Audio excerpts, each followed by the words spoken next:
don't know the power of sci-fi radio. This station is now the ultimate power in the universe. We would be honored if you would join us.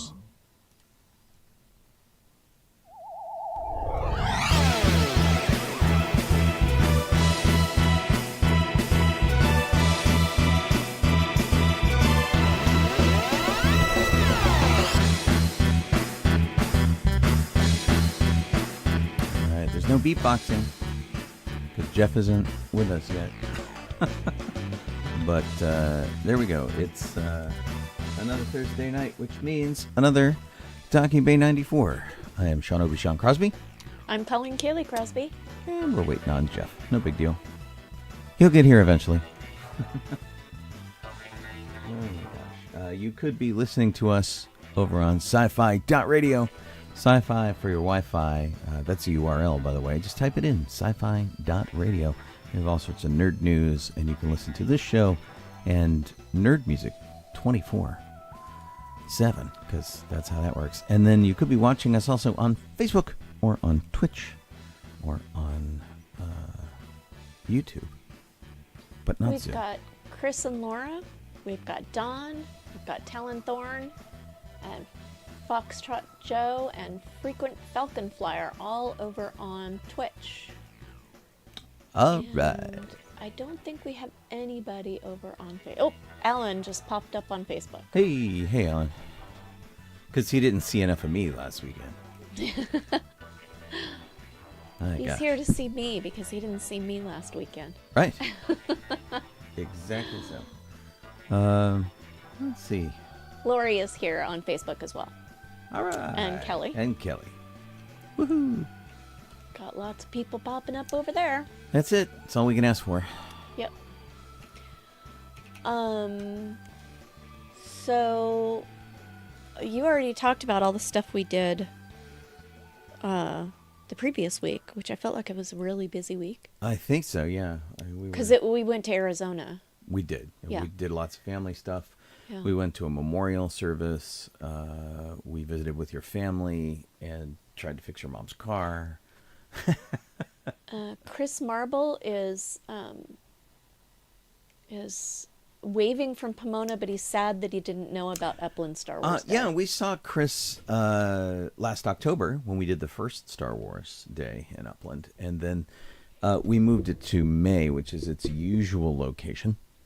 And it unfortunately didn't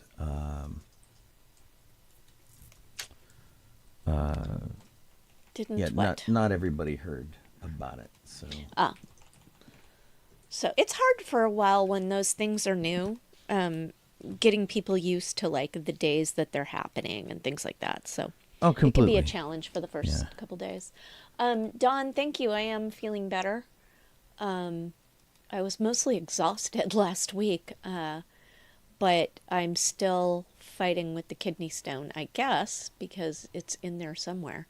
But I haven't really had any extreme pain from it since the first day. The day that we went to the emergency room, of course, I did, because we had to get it diagnosed. And that was really painful. But then the day after that, I had pain. But since then, I've only had aches. So, hopefully I will see this kidney stone, the back of it, without going through anything more than aches. Yeah, it's not a pleasant thing.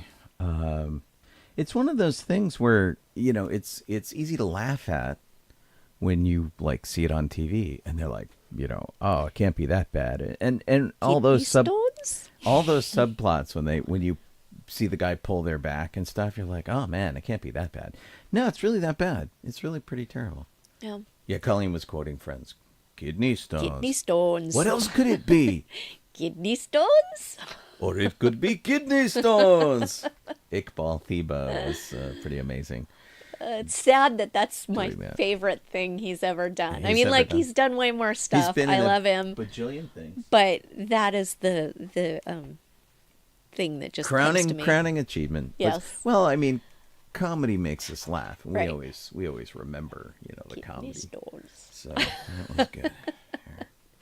Hi, Eric. Welcome to the show.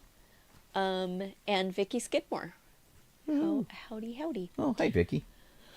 Right on. So, in the last week, we have moved on from... It was 60 times, Don. I rode the Matterhorn 60 times.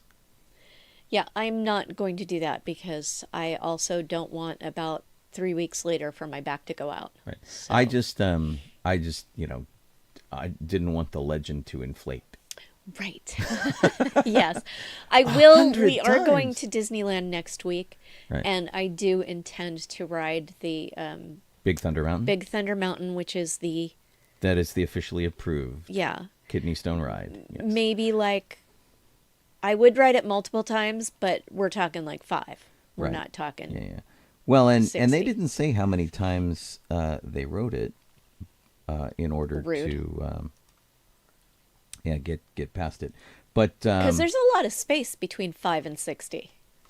there is quite a bit of space between the two of those. And the thing about it is that they did do the study on Big Thunder. But what's amusing is the one that they did the study on in Florida. And just to clarify for people who are newly listening to us, the study is that if you ride the Big Thunder Mountain a certain number of times, it'll help break down a kidney stone. Right. So what they did is they 3D printed a kidney, and they filled it with real kidney stones, and they put it in a backpack, and apparently with Disney's permission, rode a bunch of rides with the backpack on their lap.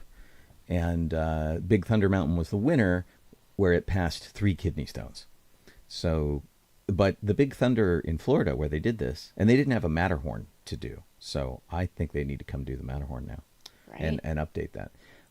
But the Big Thunder in Florida is a mirror image of the one in California. So Colleen will do it, but she'll be doing it the wrong way. Wow. I don't think that'll have much of an effect, but maybe Right. it will. I actually think what has been very helpful is that the medication that they gave me, which you have to take for a month, causes congestion, which I already have a ton of congestion, so I'm super not jazzed about that. And it causes dizziness. So a couple days after I started taking the medication, I go to do my normal yoga workout, and I'm like, I can't get out of a downward dog without feeling like I'm going to fall on my face. So maybe I should modify this. And so I modified to a routine for yoga where you're just on the mat the whole time. You don't do any standing poses at all. And so, and you hold the poses for really 2 minutes, which doesn't sound like much, but oh my gosh, it is. And there's a lot of twisting poses. So I feel like that's kind of helping. Yes. Well, every little bit helps. But I could be imagining it. And who knows? Chris Marble over on Facebook says 60 is not inflating. No. So when I had my kidney stone and I went to go ride Big Thunder, and Big Thunder was closed, I made the substitution for the Matterhorn, and I started going on the ride at about 3:30 in the afternoon, and I just kept riding it because the cast members were sort of egging me on, and they were making it really easy for me to get right back in. There was a single rider line to which they just gave me a card, and I just kept looping through single rider line. They kept putting me in the back, which is the sort of big open spaced shaky part of the ride, and they kept the ride open for me for a couple more rides so that I could get an even 60 rides. I could get 30 on each side. So it was very cool. So they were very invested in it, and they closed it just after 9 o'clock. And I was the last guy on it, and went to get a CT scan, and there was no kidney stone. I never felt anything pass. Whatever happened, it disintegrated. and I'm okay with that. And my kidney stone is a lot smaller than what Sean was dealing with. So By about 4 millimeters. Yeah. yeah. So, yeah. There we go. It's just surprising in how much it hurts.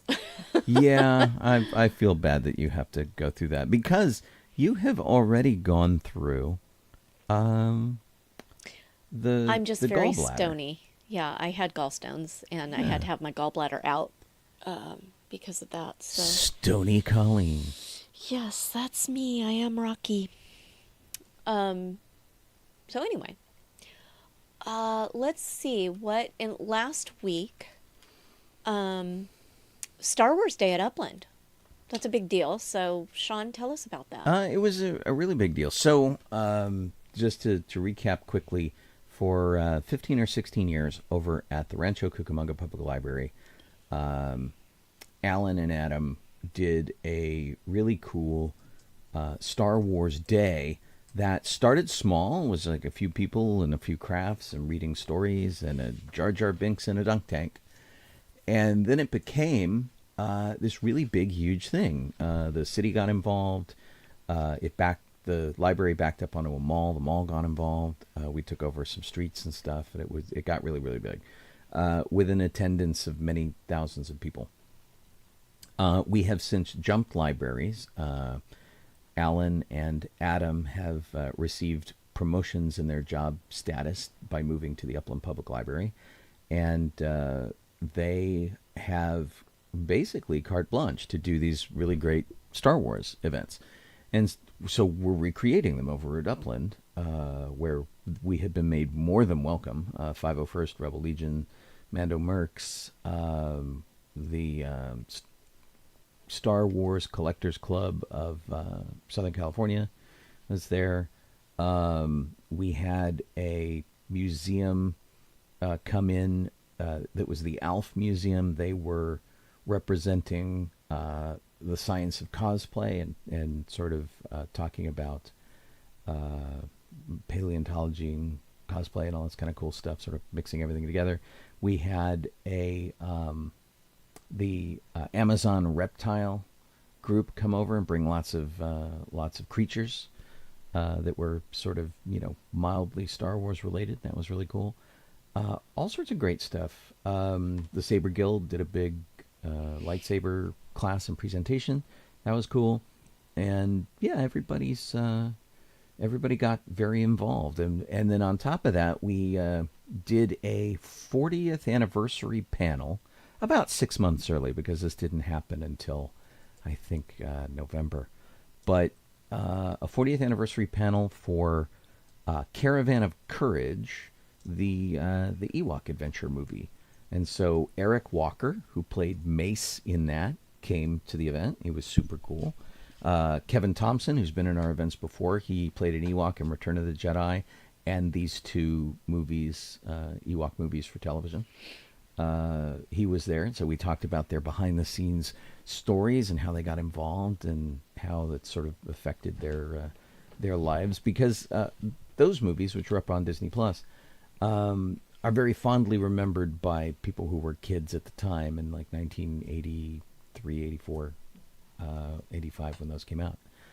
And so that was really fun. We did some story time. We did Darth Vader did 2 stories. I did one. We sang a few songs, and we just had a blast. We had fun. We had we do a costume show off. It's not a contest, but people can come up and show off their costumes, tell us how they put them together, and do a little twirl on the catwalk, and that's really fun. And so it was just a 3-hour event, a little shorter than we usually do. But it was a lot of fun. Gregor and Lisa were there. We didn't expect to see them, which was terrific. Until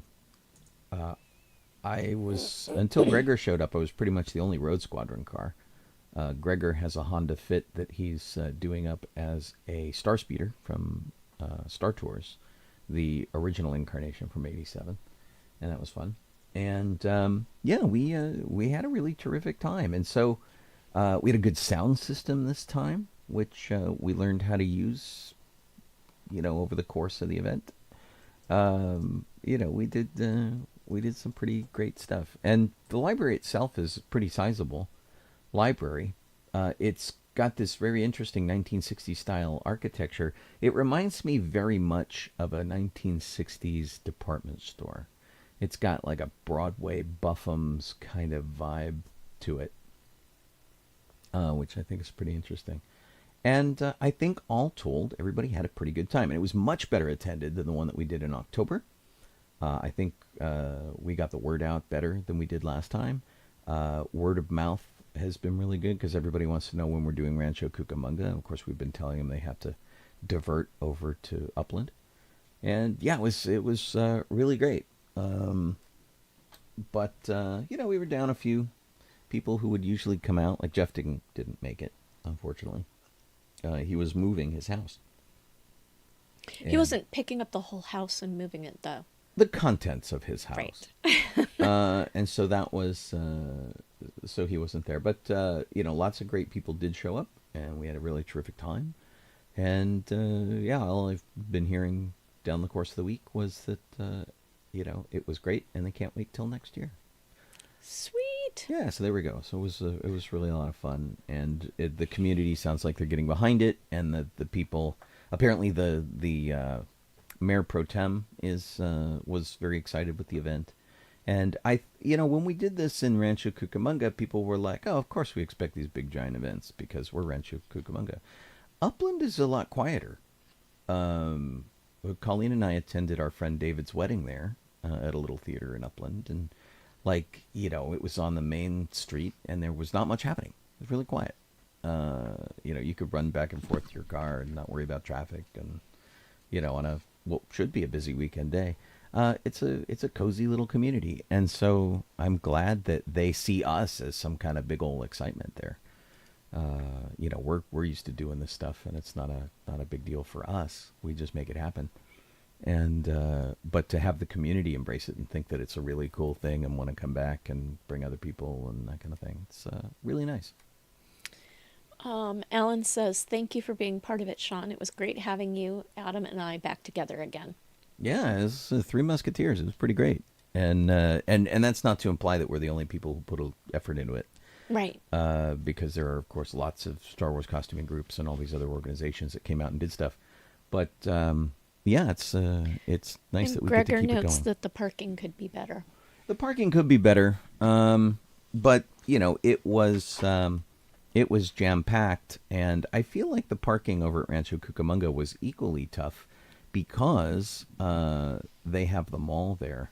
Although they did have a parking structure in Rancho Cucamonga, which was, I think, part of the mall and that kind of thing, and that might have made things a little easier. But, we're learning. We're figuring it out. I had my car on display, but it was kind of off in the corner because people kept asking me where my car was. So I might have to find a different place to put that. And people from Road Squadron who would normally come out, their cars are being worked on. Ron was working on his car. Afonso is replacing his car. Tom is replacing his car. We have all sorts of folks that either couldn't make it because they had other commitments, or there were cars that just were not in a condition to come on out, which was sad. So next year I'd like to get 3 to 4 cars out there, but we've got a year to plan, and people can get their rides back in order, and that's the problem with Star Wars cars, is that something happens, it dies, or you get in a wreck, or something like that, you start over. You have to start over. So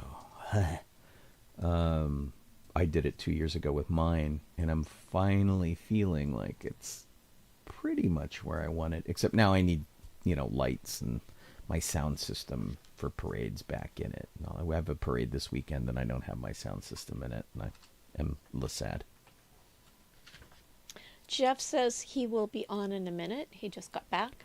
Okay. And Don notes that he's hoping to join you at with the Road Squadron soon.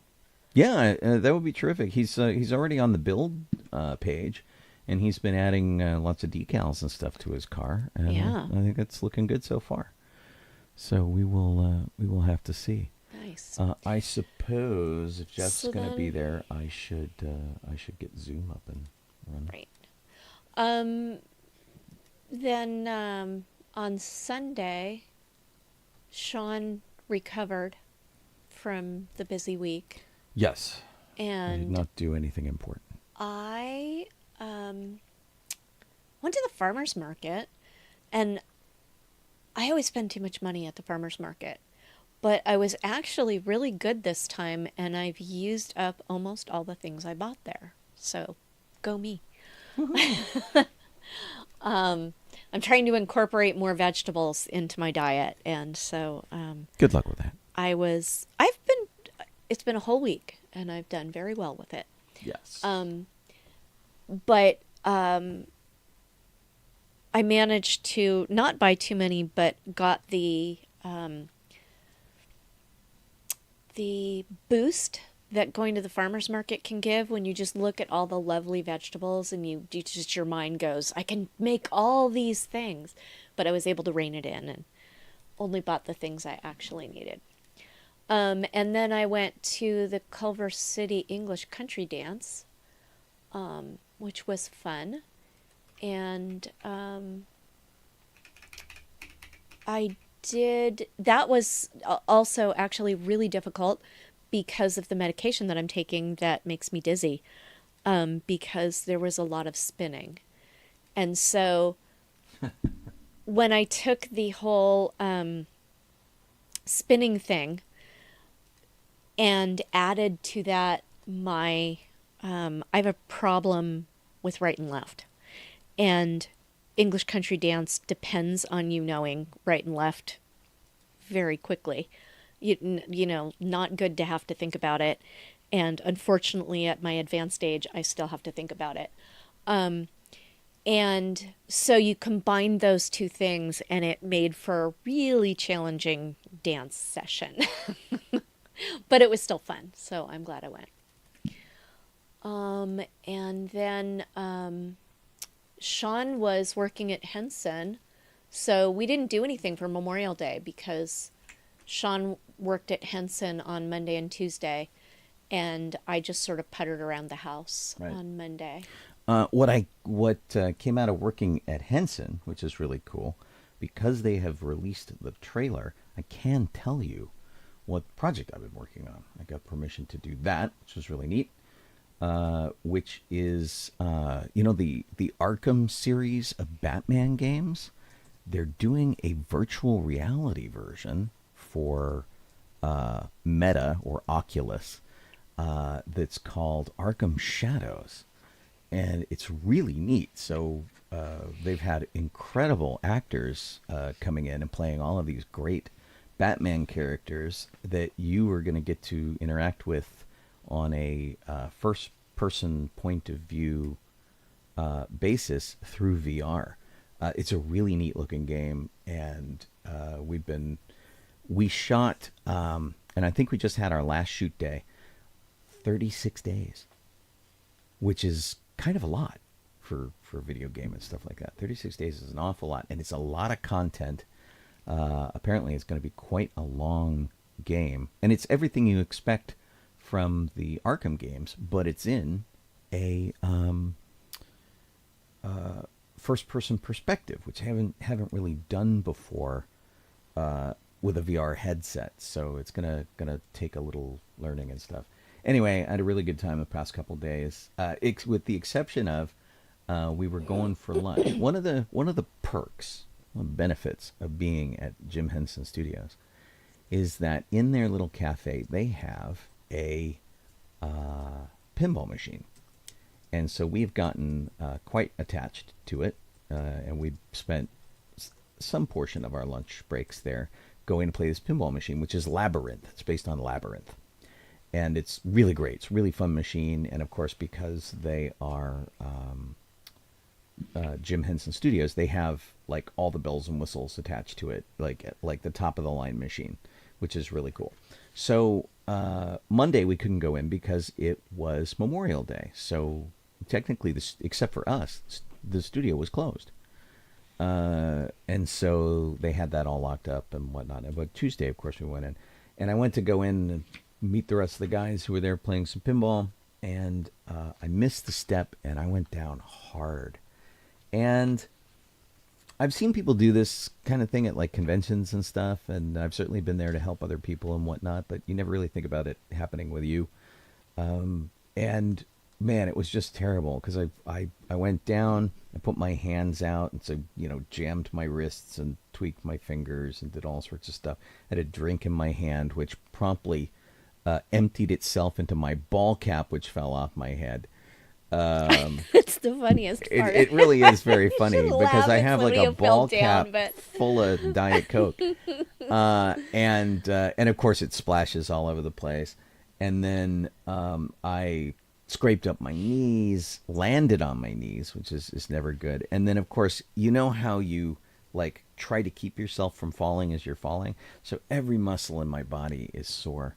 It's just absolutely awful. And I thought I was okay today to run around and do a bunch of driving and stuff. And I'm clobbered. My back hurts so much.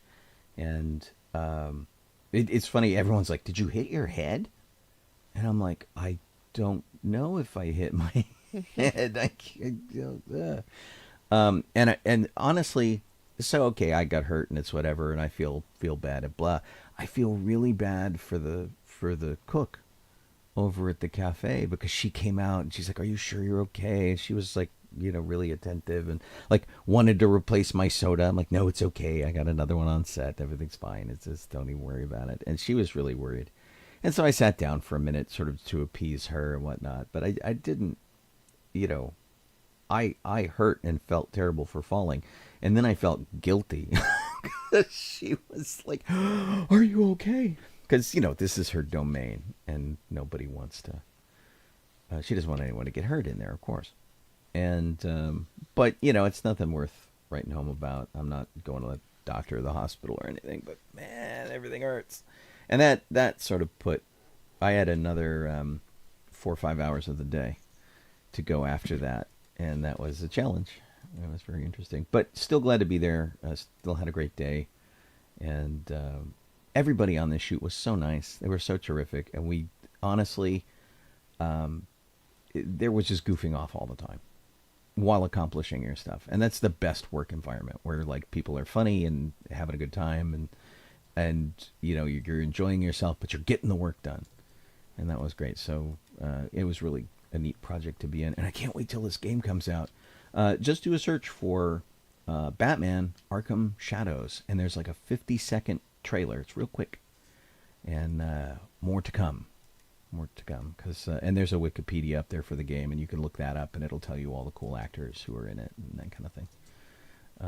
I don't think they've done an official press release yet on who all is in it, but people have found out. So do a search for that. It's really cool. So that's what I did with the first part of my week. Oh my gosh, this does look good. Yeah, it's super. Wow. So, but it's a very. I guess I could find it and play it.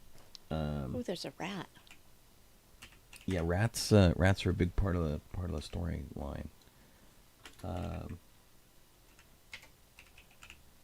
I don't see Jeff on here yet, so while we're waiting for Jeff, how about I go to MetaQuest and I pop this puppy up here,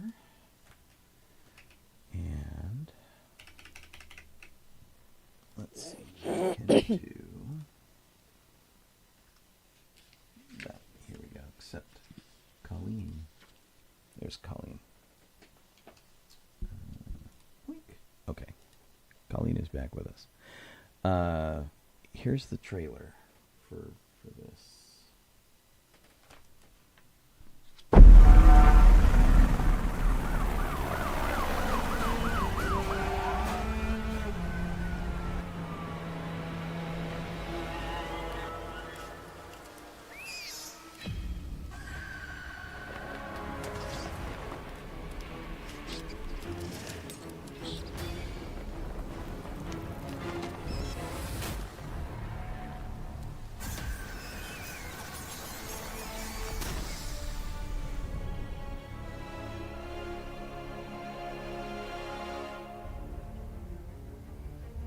Very short and sweet, but it looks pretty cool.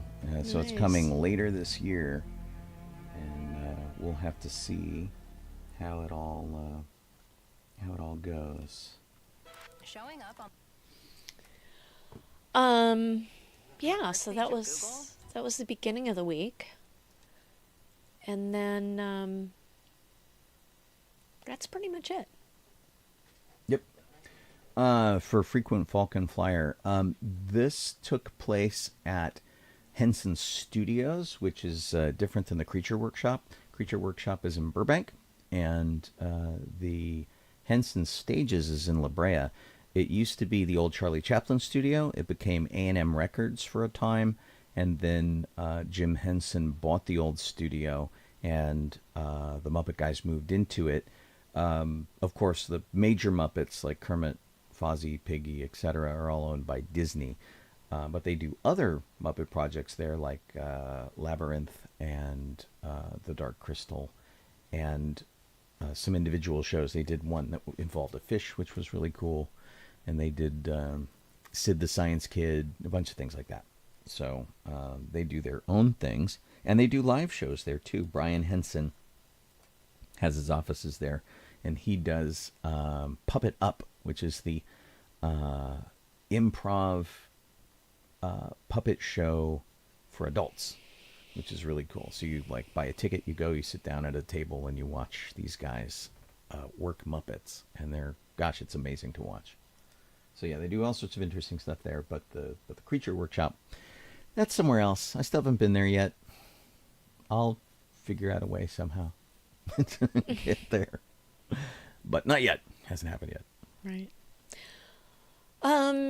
Yeah, so I guess Jeff is still not with us. I guess so. Yeah, he'll tell us, I think, when he crops over. I've got it open over here just in case he Okay. does show up, and he'll tell us if like he logged in and we don't see him. I assume, because So do we want to skip over the Star Wars stuff and go to theme parks? sure, why not? Actually, I should probably share something with everybody before too much longer, and that's that I'm going to step back a little bit from the show. I'm not entirely sure what that looks like yet, but like today, I'm probably going to leave after another half an hour, so I'm probably just going to be here for an hour. I just have a lot going on, so I need to take back a little bit of my weeknights. So it might be that sometimes I'm on the show for a shorter amount of time, and it sometimes might be that I just don't come to the show, for one or two of the shows. So that's what's going on. And so now to go to theme parks. With one big ol' entry. One big ol' entry. Although I saw something else. Oh, no, this is what I saw. There are going to be more things closing down for the changes that are happening for Tiana's Bayou Adventure. And basically that is that they're going to shut down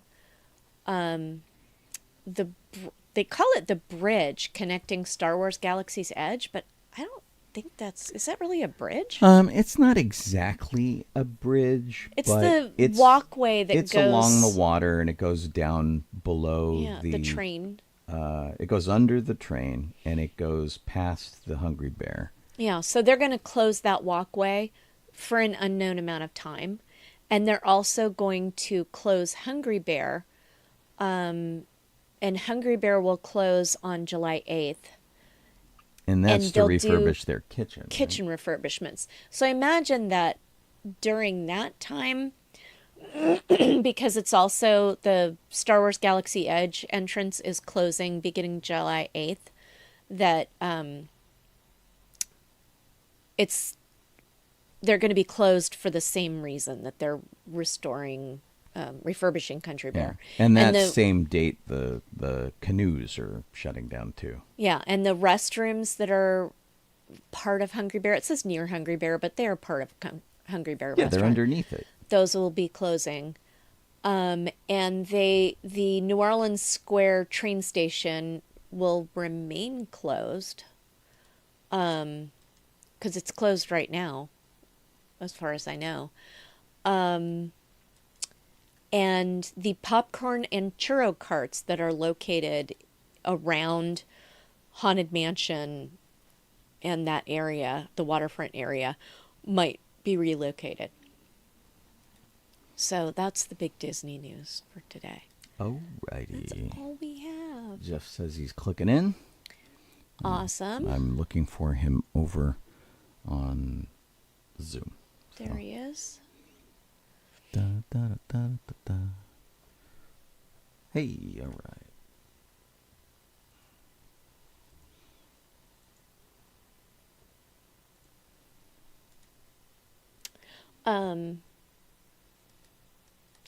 Thanks, Laura.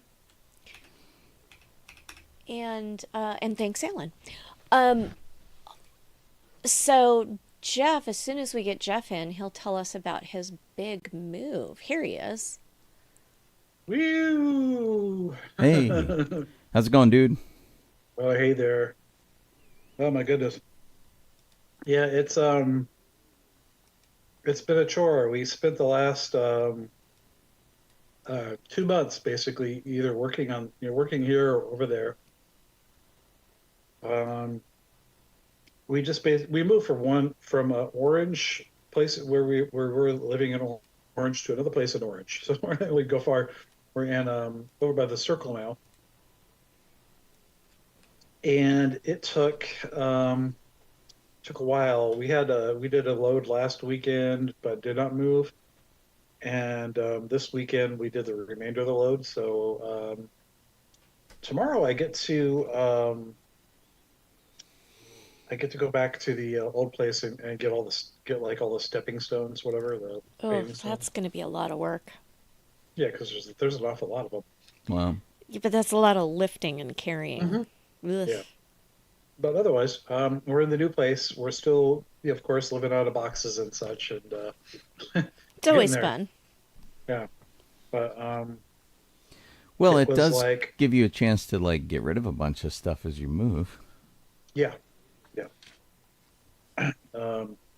I mean, long before we moved, I was going through costumes, going, I don't actually wear this anymore, so I'm getting rid of this. I'm getting this. So the large number of costumes I have anyway was trimmed down quite a bit, I think by over half. Wow. So yeah. That's a lot. Yeah. So it gives you an idea how many more other ones I had or that were in progress or whatever it was. So I'm like, oh. Cool. But yeah, it involved us moving the remainder of the stuff this past weekend, which is refrigerators and beds and refrigerator, freezer, beds, blah blah blah. And then loading up all the trash we had. We're not taking this desk, or we're not taking whatever trash we had. Oh, that's a lot. And yeah, and we loaded up. It was a 20-foot U-Haul truck we were using. We filled it. Wow. And then we drove off to the dump and got there a half hour to close of the dump. Yeah.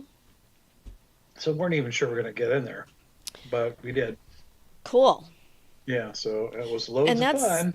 That's renting a U-Haul and going to the dump is way cheaper than calling one of those junk removal places. Yes. Been there, done that. It was $48 for the dump, $48. Sounds about right. And then whatever we rented the truck for, because we had to add miles on, obviously, to go out to the dump and come back. Yeah. So substantially cheaper than a junk pickup guy. Where is the dump?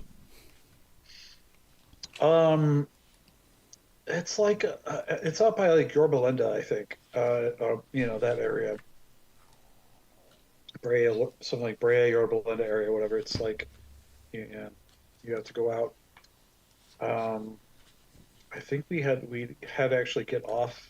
Did we get off on Yorba Linda Boulevard? I think whatever street it is that's off of the 57, but we had to take that quite a ways down until we got to a street that we made a left turn on that basically, ended up taking you to the dump. It was just up in the hills, and we're like, we go in there, and it's on top of a big old hill, Yeah. and I'm looking around at the other hills. I'm like, were those the previous hill they were filling? But Oh, that's okay. They're going to put houses on it eventually. yeah. The thing that was weird, I mean, of course, before you actually get to the dump part where you're up there to dump trash, you drive for about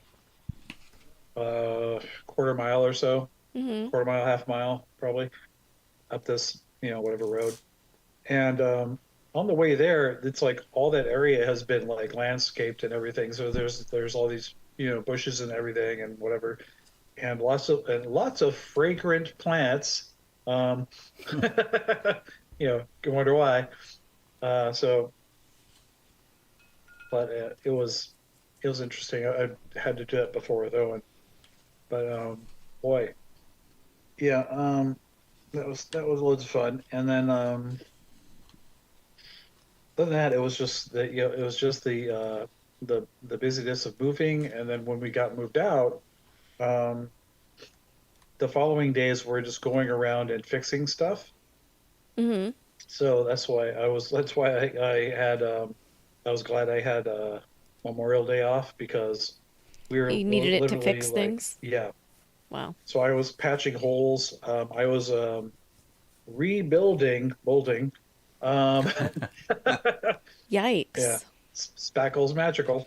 But so I was doing that, and we're repairing some holes in the floors in spots, some touch-up paint here and there, a lot of cleaning and such. So, yeah, and then like cleaning up the backyard, mopping everything, cleaning. Fun. And apparently it looks like we're actually going to get the deposit back. That's the weird part. Really? Nice. Yeah, so we were there for about 10 years. And, so we're Yeah, you figure you'd just write that deposit right off. yeah. I wasn't expecting anything. I was expecting just to break even. They're all, oh, we're going to show this off to you. So Nice. yeah. So like tomorrow, after I think I'm taking Poe to the vet. Probably do that in the morning. I don't know. But then I have to go and start getting paving stones, and then I'm taking like I think Kevin's going to help me actually, so that's kind of nice. But and there's like the two, I guess you can call it two now, boysenberry plants, the little tiny one and the full size one. Cool. We'll go and dig them up and take them with us. Yeah, they were Well, starting that's to good. do pretty well. Yeah. Nice. Well, I hope Yeah. they don't like go into shock as you relocate them. Who knows? I don't know. But yeah. So that's the fun I've been going through, like day after day after day after day. It's like, oh boy. That's a lot. Yeah, that's a drag, really. Yeah. Moving does really suck. And I mean, there's an excitement of it, but there's also, it's just tough. And I remember when we moved from our apartment to here, and we had John Paulson as our secret weapon. He came to help us move, and he's like a Tetris master. Yeah. He got everything in the truck. Absolutely amazing. And we did have some good friends come and help us. I didn't even realize that you were moving last weekend. I thought it was later.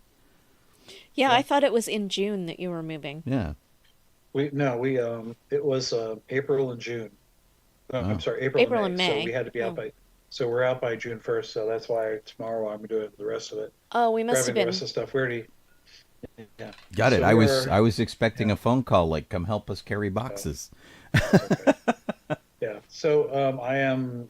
We already cleaned, so I'm literally just going over there to like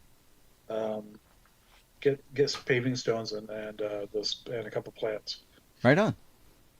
So I don't know if I'm gonna get a cutting of my dragon fruit or not.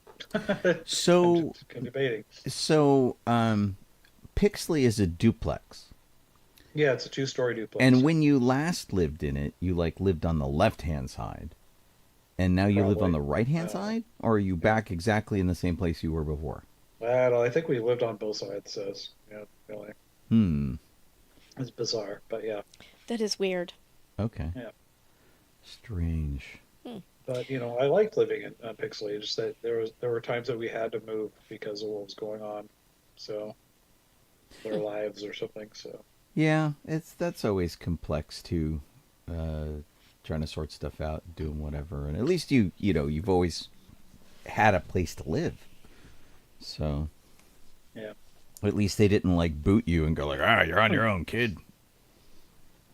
exactly. Well, not so much kid anymore, So, but you know what I mean. we're working Right. on it. I think our next plan is, other than unpacking, is things like, of course, unpacking and building things. I've got a cat condo thing I've got to build, whatever they call it, and I think our plan is to, little by little, replace we put grass in the backyard. So it's like topsoil and sod. Oh, so right now So, there's like, nothing? there's nothing because it was like all weeds and foxtails. Wow. My gosh. We have these dogs, and we're like, yeah, that's not going to work. Foxtails aren't going to work. No. No, So, I had to take my dog yeah. to the vet with a foxtail once. She got in her ear. Yeah, Are you going to do sod or are you going to do artificial grass? sod. Okay. Yeah. A So lot of it's people in our neighborhood are going artificial grass, so I Yeah, have to yeah. ask. We have a length of artificial grass, but it's like, we can't really afford the artificial grass. There's some used ones. I have a used bit that the dogs use downstairs in the backyard now that I found at my work one day. I'm like, what? And grabbed it. And it's not like that little thin stuff. It's the stuff that actually looks like grass. Right. Yeah. Yeah, there's some pretty convincing stuff in the neighborhood, and then there's some awful stuff. And they're often right next to each other, where you see somebody with a pretty good-looking plastic lawn, and then you see somebody who's, like, stole AstroTurf off a football field. Yeah. It's like, huh, Yeah. okay. So that's the plan. It'll be a little bit at a time, and we have gardener guys that we hired ways ago that we had to. They came in and basically destroyed the plants back there to take them out. He was like, I just went in there and just got chopped it all down, Right. and they killed everything with a weed killer that's actually not toxic to Right. humans or anything. It's like actually, I can't remember what they called it, but And it's not like nasty. and did they rototill, like turn everything under and all that kind of stuff? No, but they're coming back. I think 2 more times. Oh, And okay. then, that should hopefully get rid of the rest. Get rid of all of it. I remember when I was a kid, I have a real aversion to weeds in the yard and pulling Yeah. them, especially because when I was a kid and we moved into a brand new house in Simi Valley, we didn't have a yard until they went to sell the house. It was like years. And then they went, we're going to sell the house. I guess we should put the lawn in. And so I spent years pulling weeds and stuff, and it was just Jeez. kind of crappy. So really, that was like Yeah. my constant punishment. And like, Yeah. you know how parents are weird? It's your birthday, you're having a birthday party, and they're going to make you pay for the birthday party. There's like something so that was the thing. Like I was pulling weeds up until like, 30 minutes before my birthday party. Oh, lovely. Kind of, and I had to pull a certain number of buckets, or they were going to call it off. It was really weird, very, very strange. And But lovely people. what was even stranger is that they had decided that, and this was the front yard, by the way. The backyard had just gotten grass, Okay. and they had decided that there was going to be a squirt gun battle back there. And I'm like, okay, so they went out and they bought a whole bunch of squirt guns, and like this was in the mid to late 70s, and so the weirdest character tie-in, usually when you went out you're like Spider-Man or Superman or whatever when you buy stuff like that, And they always put Superman on guns because that's how that works. Yeah. These were the Phantom. Wow. The guns were like purple and yellow and black with Phantom logos on it and the skull thing and the whole thing. It was weird. I'm like, where did you get these? He's like, I don't know. I just bought the first ones I could find. And I'm like, it's the Phantom. It was really cool. And I was like the only person who knew who the hell the Phantom was. Yeah. So that's the one thing, that's my real takeaway from that birthday was that like, hey, we had Phantom squirt guns. That's awesome. We couldn't tell you what happened for the rest of the party. No clue. I know that Aubrey had an issue where she had to was one of her punishments was to, here you go, you get to pull weeds all the time. Isn't it crappy? It's just like the worst kind of punishment. It's like I made a vow that I would never use that to punish kids if I had kids. It's just because it never ends. You never gain any ground unless you put grass in. Yeah. And then when they finally did put grass in, they just rototilled the whole thing and put grass on top of it. Like, why am I pulling weeds? If you're just gonna, run them under. Yeah. I think in our yard is the yard up back here is like full of rocks. It is nothing but dirt, rocks, and weeds. So, we're like, well, we'd have to get a screen thing and go through all the dirt back there to screen out the dirt and get all the rocks out. And we're like, yeah, that's why we're just going to grab topsoil bags and do little by little, because no thanks, that'll take forever. No, whatever works. I hope you guys settle in quickly. Oh yeah, it'll take some time. Of course, it's the nothing's going to look different over here because you got the Millennium Falcon as your background. Yeah, I mean, even when it's not on, the other place is a white wall. It's same here. It's actually sort of a gray wall, actually. Oh, got it. I can't remember what the color they ended up what it was called. It's it might be dolphin gray. I don't know. They had two different kinds of gray. Pretty funny. Like a whitish. We call this color dingy. Nice. We saved the Star Wars history for you. Oh, nice. Because there was so much. I don't know. I can start it, but we have to do a break in the middle. Let's do the birthdays and see where we get, and then we can take a break in the middle for the station ID. Okay. Ooh, let's see. Wow. Okay, yeah. May 29th, 1905 is when Sebastian Shaw was born, who played the original Anakin in Return of the Jedi. Eyebrowless Anakin once they pulled the helmet off of Vader. Can I say that I looked at this and it confused the heck out of me because I saw it as Sebastian Stan, and I'm like, he's not really in. How do you do that? He's not really in Star Wars, and that's obscure. He only kind of looks like Mark Hamill. So, it was really strange. I'm like, and then it clicked. I'm like, Sebastian Shaw, right? Yeah. Who was he was a Shakespearean actor who I think was referred to the production by Ian McDermott. Yeah. As someone he had worked with. He's like, oh, you know who would be great? Yeah. Let's see here, Sebastian. We have number 2 would be May 26th, 1907. It's just the most bizarre thing. John Wayne, which was somehow the voice of Garandon in A New Hope. Right. But I don't think he really did it. But they just used him. He used did not. His voice somehow. Yeah, he did not do it. But apparently, Bert. My brain is melting. That's okay. The Ben sound. Burt? What's that? Ben Burt. Yeah. So Ben Burt took a clip of dialogue, and then kept running it through the processor because he sounds like he's got this really weird kind of that you can't really understand, and so he just ran it through the processor, but he liked the cadence of John Wayne. Oh, okay. for that. And so that's I know. that's basically what happens. So yeah, so John Wayne ended up in Star Wars in the same way that Basil Rathbone ended up in The Great Mouse Detective as Sherlock Holmes. They just like stole the audio and threw it in the background. Yes. And then named the main character after him.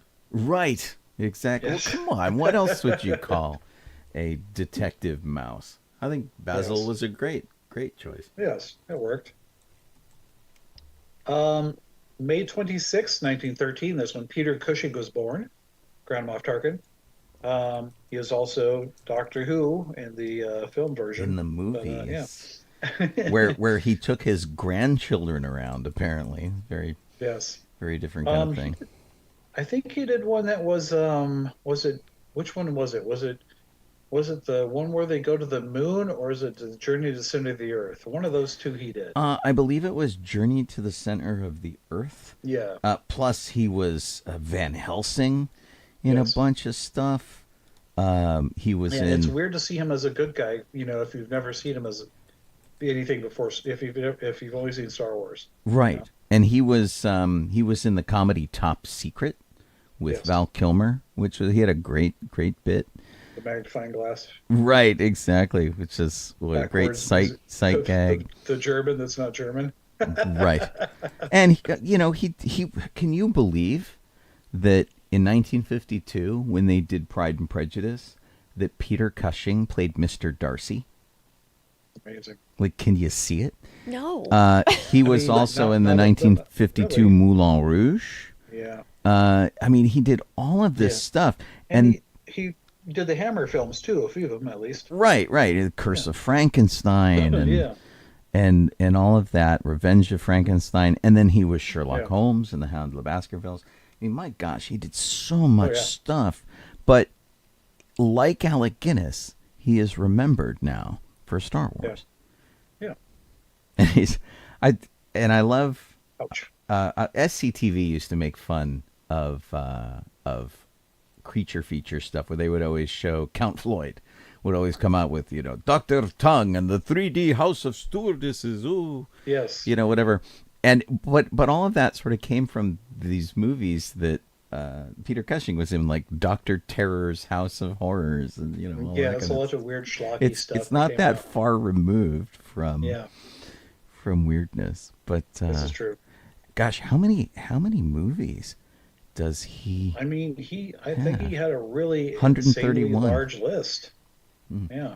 And the last thing he did was a Biggles cartoon, I think. Was it a cartoon or was it live action? Biggles. No, it was live action, I guess. He did not, however, do Ethel the Aardvark Quantity Survey. Oh, see, there you go. That's the problem. Biggles combs his hair. But oh my gosh, he was just and he was in Son of Hitler. Let me jump in here real quick before we finish the birthdays and remind you guys that you are listening to us on sci-fi.radio. That's our URL. You can put it in there. It tells you like 18 different ways to listen on your favorite smart speaker or various radio software and app that you can use.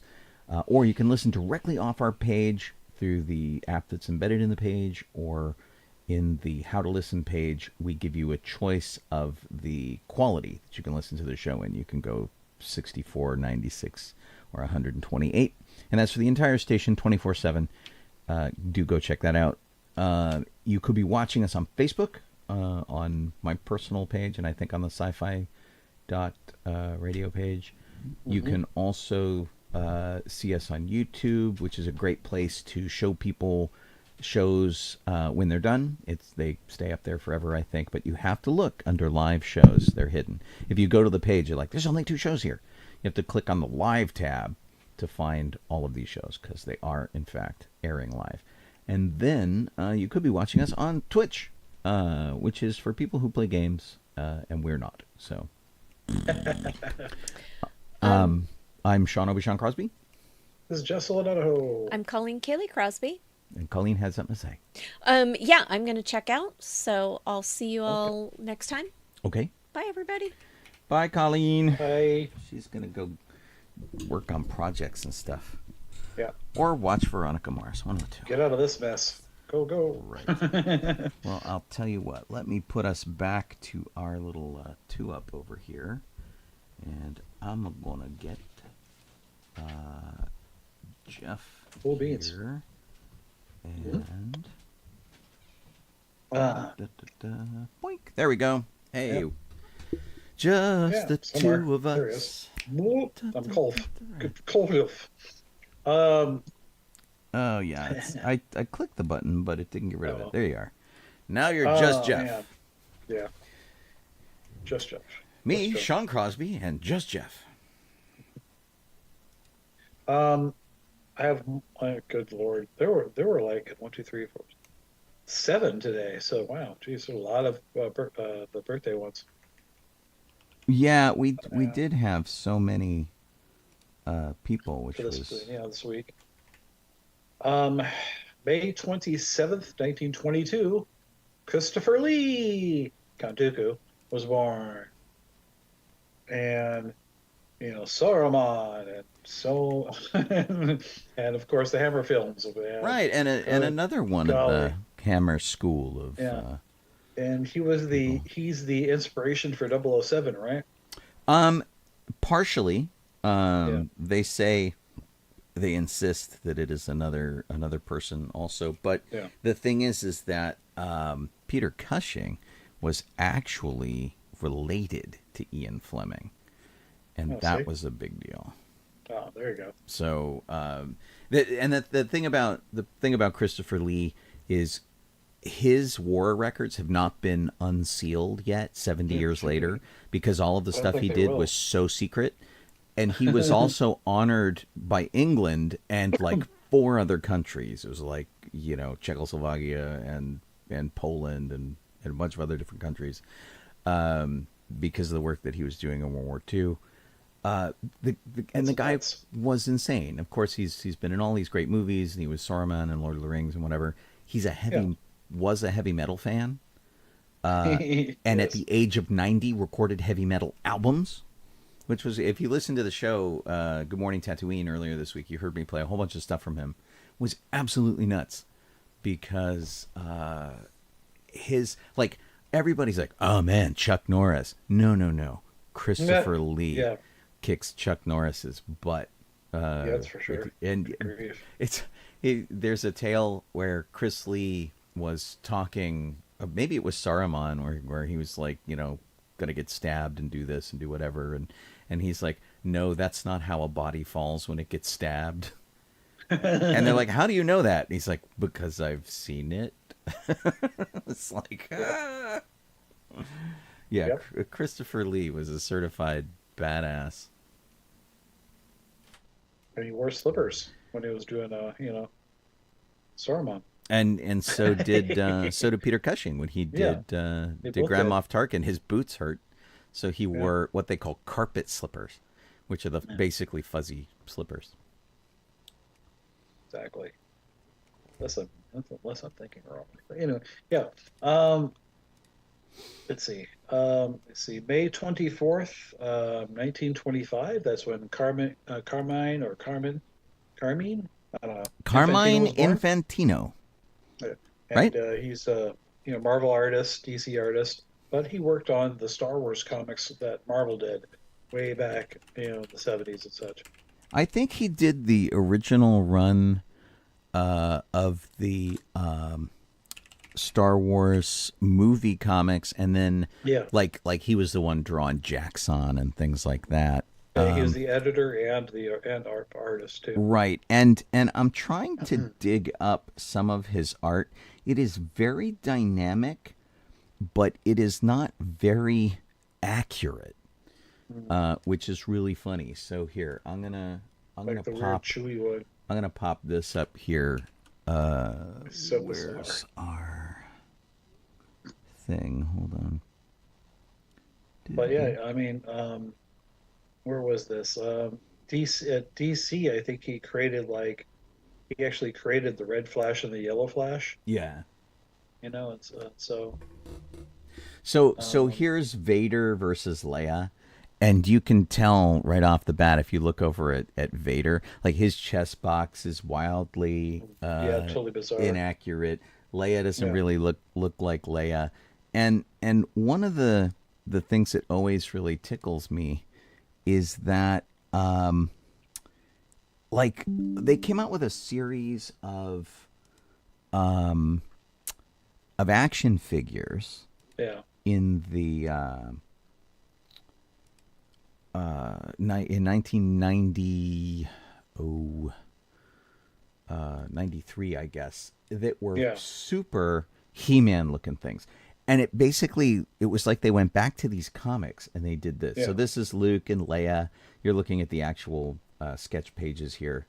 And they look so much like the action figures and not so much like the actual actors, which is really funny.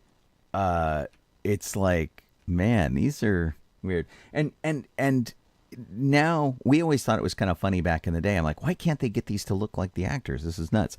Now it's kind of like really charming because that's what we grew up with. Yeah. And so, like, you know, here's a cover on the right that we're used to now, which is like, you know, vastly, hey, these look exactly like the actors. And then here's a cover back in the day in the 70s, and we're like, really? That's Luke and that's okay. Yeah, Luke had a lot in common with He-Man. But that said, you know, I have a super fondness for the Carmine Infantino era of Star Wars. I mean, it's pretty cool, and he like, let's see, he created I guess he did Black Canary for DC, and let's see, what was another one? I mean, the red yellow, but there was something, the Elongated Man, another one he made for DC. He worked on, like, you know, Marvel. He worked on like stuff like Spider-Woman and Nova, Daredevil, and whatnot.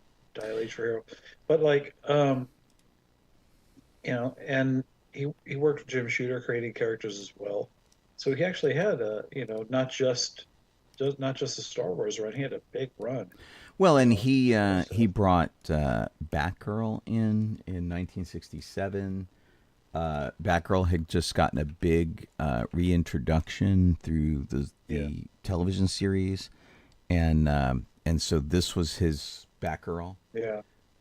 Dead Man, which was Dead Man. That's a cool character. Very different, and so, you know, what is her startling secret identity? And I think this is when they made Batgirl Barbara Gordon. You know. Yeah. So it was kind of interesting stuff. So yeah, I mean, he really gave a whole bunch of characters a lot more to do, alternate identities, all sorts of really cool stuff. So yeah, it's excuse me. Actually, and it looks like he even worked on stuff for Creepy, Eerie, and Vampirella. So that's also cool too. So not just the main run. That's awesome. Yeah, and he was the guy who, his version of the Flash was the really streamlined one that we kind of use now, with the lightning details around the wrists and the waist and the streamlined head and stuff. If you remember the wings, right? He did the issue that was the race between Superman and Flash. I remember that from when I was a kid, which was a big deal. So yeah, he was pretty cool. Yeah, so pretty awesome. Let's see here. I'll just go to the next person on the list here. May 28th, 1938, Alan Harris is born. And well, he played Bosk and a few others in the first four films. Or you mean like Phantom Menace? I played someone in Phantom Menace. You know, I don't know if he did that or not. And he doubled for Tony Daniels in The Empire Strikes Back and Return of the Jedi. Yeah. He suited in Boba Fett. Yeah, he doubled for Boba Fett, which really like messed things up in fandom because everyone was over. And he was also, and you can find him. getting suited up in the original white Boba Fett costume too. There's behind the scenes pictures, which are really cool. And then he's the body for Han Solo in Carbonite. Huh. They molded his body and then stuck Harrison Ford's face on it. Of course. Because Harrison Ford is too big a star to sit still for that. Come on. Yeah. Which was really, really funny. And then he did Bosk and he did a bunch of stuff. But a lot of uncredited, if you look at his IMDb, there's a crap load of stuff he did that just uncredited. Because he was not really, like you said, he was Chancellor of Valorum, but not really Chancellor of Valorum. So I guess he was body double for that. He would have been a body double. Yeah, isn't that bizarre? That is really strange. Yeah. Well, and what's funny, so if you look him up on Wikipedia, there is no link to his IMDb page. Yeah. Which is very strange. And there's like 5 or 6 Alan Harrises. Yeah. Very interesting. So it's pretty neat. Yeah. Yeah, I mean, I love when we find out stuff like that, or somebody that we know who's been and whatever. But yeah, he was constantly in stuff Dude, that looks like Flash Gordon. You can get credits for. And there's Flash Gordon. There's a couple of Alan Harrises too. Ooh, the Living Daylights too. That's awesome. Nice. So that's pretty cool. Well, what other projects I like? So no. Excellent. Well, they need to update this Wikipedia page with his IMDb because he's hard to find. Yeah. And it's not here. I don't know what they're doing there. Well, I mean, they don't know what they're doing there either, because I mean, it's Wikipedia. Yeah, I know. So I'm going to go up to the next person on the list. This fella, unfortunately, is recently. This is really super sad. Born on May 25th, 1964, Ray Stevenson was born.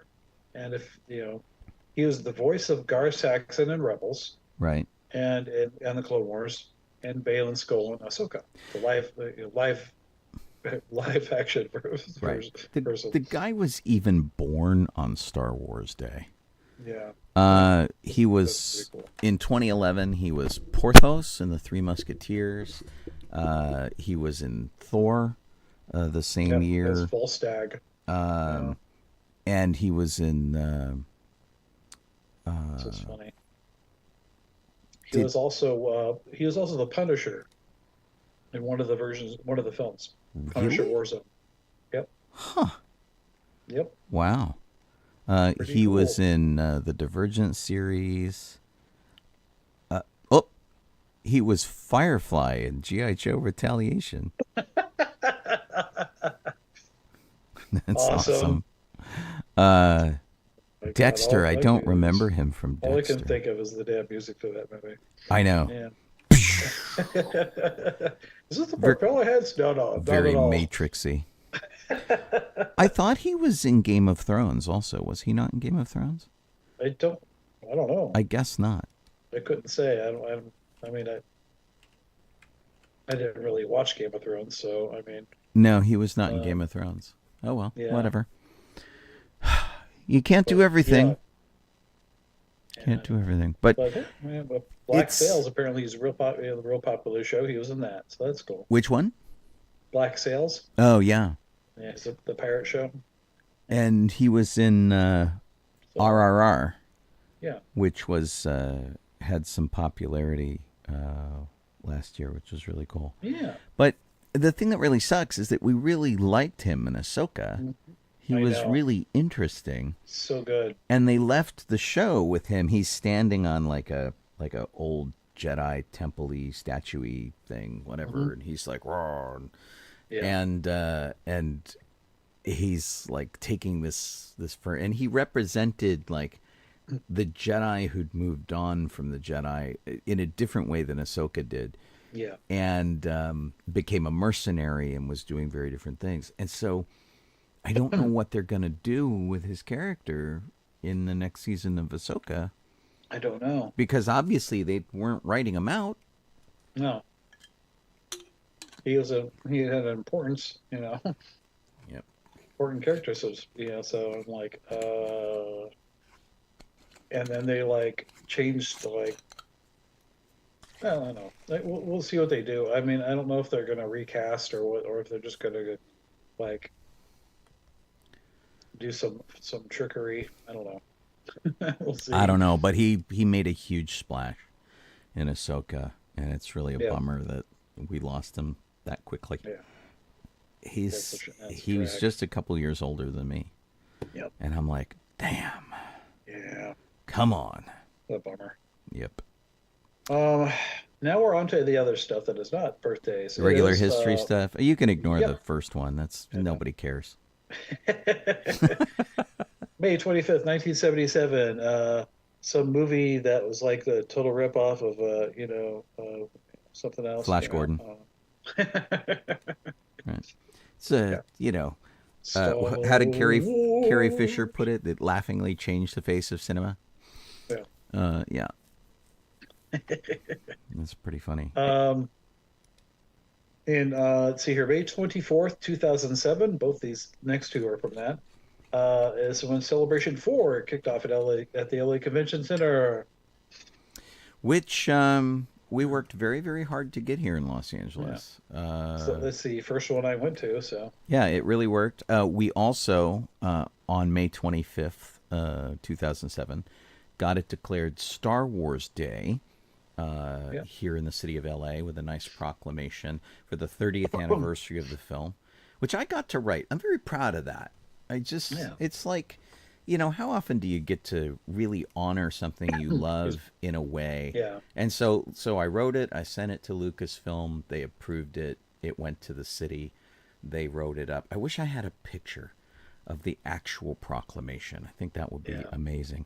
And honestly, maybe that's a thing I need to send a note to somebody up in the archives about. Just like, do you have a scan of it? Do you have a picture of it? I just kind of want it for my own edification. But Star Wars Celebration 4 was here a little too early. Yeah.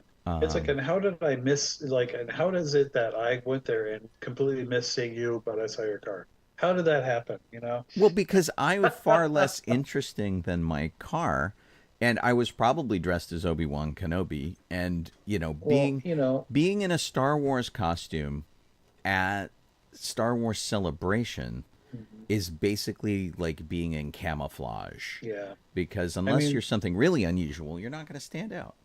Yeah. I think I was wearing, I was walking around with the, I was not in a costume. I had like what do you call it? Blue Harvest t-shirt reproduction, whatever. Yeah. Yeah. That's pretty cool. And I'm waiting for a picture to surface that has like you in the background or me in the background. Yeah. There is a picture that has surfaced from Matt Tillard long ago that he posted on Facebook with you in the background. But you're not there, but I am. I'm in the background. My shirt. I'm like, hey. That's long awesome. before I met him. But well, we did meet. It just took us another 4 years. Yeah. It took us another couple of celebrations. Yeah, exactly. Well, it was like it was the next celebration, the exact next celebration in Florida. Mm-hmm. And like Celebration 4, I think, is when I had I had a discussion with Mike Edmonds because he was there, and he's like, I was wearing the shoes. He's like, oh, I had one of those. But he's like, mine doesn't look anything like that. I'm like, oh, that's reproduction. Yeah. As if we had an original, right? So we would, and for Celebration 4, we just walked, I was with a friend of mine that's like living in France now, and we're walking around and talking. We're just walking up to people because it was a completely different situation back then compared to Florida. Yes, it's like all these actors are sitting there, like Mike and everybody, and we're just walking up to them. There wasn't even a line. We're just walking up and talk to them, and and they were walking the floor. Like Tony Daniels came by to look at all the stuff. He came by the car. I wasn't there. Colleen was there. She had a conversation with him. Yeah. Just really chill. You know, and he went to go play in the land speeder and look at the stamps and like, you know, it wasn't the way it was. And just to sidetrack a little bit here, I've been seeing a lot of people on Facebook who are lamenting how different conventions are now, where you really used to be able to walk up to a celebrity and say hello and have a conversation and whatever. And now they're behind a table. It's $225. You can get an autograph or a picture for that price, or you have to like buy a package that gives you both of them. And I understand that actors want to get paid for their time. Who doesn't like to get paid for their time? But, I mean, you know, Ewan McGregor used to like walk around conventions and you could stop him and go, hey, and now he's like stuck behind a table. Yeah. And it's kind of a bummer. And every convention is like this. You can go to a Star Trek convention, same deal. I think, where were we? Long Beach, I think it was Long Beach Comic Con, you know, just like a few years ago. Yeah. And we bumped into Boomer. I can't remember the actor's his name. But the actor from the original Harold, what was his name? And we talked to him for a while. We're just standing there just talking in the middle. No big deal. I was like, this is amazing. Yeah, he was he was really great. I have the page and it's not telling me the actor. It shows his picture. Herbert Jefferson. There we go. Yeah. Yeah, so we had a long talk about all sorts of stuff, not sci-fi related, really, which was really funny. We just started talking about stuff. Or a couple years ago, I like rounded the corner and almost knocked Sherilyn Fenn on her butt. Sean Marr from Firefly was lost. I think I was with Gregor, and I think we grabbed him and like got him most of the way through the convention center. Yeah. Because he looked like he was lost and he looked like he needed an escort. And we're just like, off we go. Gosh, we used to do escort duty for all sorts of celebrities all the time. We would just form and do it. But it's so different now, and now they have entourages and all that kind of stuff. And it's kind of odd, but I mean, you know, it's still you know, fun to like. I think like God, I don't know if it's still the same situation as to who comes to it anyway, but the Lost Con used to they used to have all these all these writers and sci-fi writers and such coming in. That was really cool to just walk through the lobby and stop and talk to them like you know. You go, oh yeah, that's Larry right there. I'm like, that was a who? You know? Well, and that was fun too. Is it like, so you don't always know what the authors look like, and it's great to be able to like point them out and go, oh my gosh, you know, look, there's Larry Niven, there's Jerry Pournelle, there's Stephen Barnes, there's like whatever, and if you go to the conventions enough, you run into these guys all the time at parties. Like I had a long chat with Werner Vinge, who was just like sitting at a party, and he was the guest of honor at the convention. He just came to hang out. And then like smaller conventions, like we go to San Diego, and I had a really long talk with Robert Tabor, who was in Hercules. Oh. And he was, I think it was Robert Tabor. I don't know. Which, like, one of the old Hercules from, like Italy or whatever? Hercules? No. The one that was... Lou Ferrigno? Or... No. Kevin Sorbo. Oh, the TV show. Or Xena, maybe. Yeah. But maybe it was Xena that he was in. Whatever it was... he brought some episodes that hadn't aired yet, which was really cool. Oh, nice. And which was really fun. But and That's we cool. we talked to the Jerry Doyle, who played Garibaldi on B5. Yeah, and yeah. he was also, and this was the thing I loved, and this is what started our conversation. He was the guy playing Bruce Willis's character when they were making a movie in Moonlighting, and so he was the not Bruce Willis actor, Oh, which was really great. And he, so awesome. you know, they always get a guy who kind of looks like the guy. So he was like the fake Bruce Willis that was starring in the movie based on their lives, and Nice. it was great. And we just sat around. Somebody was like giving him a shoulder rub, and we're BSing about being on set and Yeah. stuff and our experiences. And it, you know, I love that kind of stuff. And that's the way conventions used to be, and they're just a lot different now.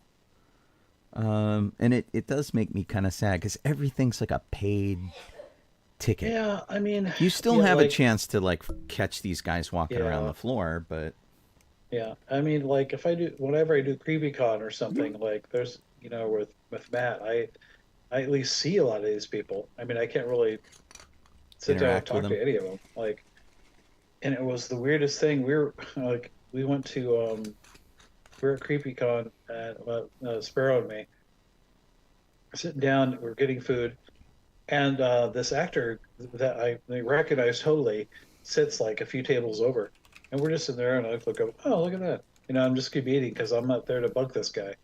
And then people are coming up like, hey, pull a picture with you, and like, God, I hope someone's here to help this guy because he's just getting pestered and pestered and pestered. Like, oh, geez. yeah. Well, and Like, leave but him alone. that's a great experience too, Yeah, where yeah. you are doing something, they are doing something. You happen to recognize a person. Yeah. And so like I was at San Diego Comic-Con, I was walking by the food court and they were kind of hiding themselves, but it was Karen Gillan and Matt Smith Nice. and Arthur Darvill, and they were like Okay. sitting there and kind of hanging out and like, you know, being really nondescript. And, you know, I saw them, our eyes met, I gave a little nod, I put my finger up to their lips, and they're like, thank you, you know, and they were very grateful that I didn't out them, but, you know, we sent love back and forth to each other. And Yeah. that's enough. You know, that's cool. You just get a little Exactly. thing. The actor I was thinking of that brought us these unaired episodes of, and it was either Hercules or Xena because he was in both. Yeah, who knows? He was a guy who did like lots of stuff. He was in like 52 Pickup and Universal Soldier, and he was in The Shadow. Lots of little background stuff. Tales from the Crypt, Young Indiana Jones Okay. Chronicles, Parker Lewis Can't Lose. Yeah, I don't know who this guy is. He was pretty cool. I knew him when he walked in. So, but Good. everybody Listing thinks all these, I'm like, I don't know. everybody thought that he was what's his face? Freddy Krueger, Robert Englund, which is funny. But his name is Robert Trebor, which is a little weird because it's Robert backwards. He's like Robert. Oh, he's no. a palindrome, Yeah. and I don't even get it. But he was Salmonius in Hercules and stuff. Oh, so. I know who this is. Yeah, I recognize him. I had to pull him up. Yeah, you know his face, right? He's just like one of Yeah. those guys. You're like, oh, that dude. Yeah. Yeah, which is really funny. But Wow. you know, I love just running into somebody casually, having a little bit of a conversation, and then moving on. I don't need an autograph. I don't even have a picture. Exactly. Yeah. But you know, I had the experience, and it's cool, and I can share it or I cannot, and Yeah.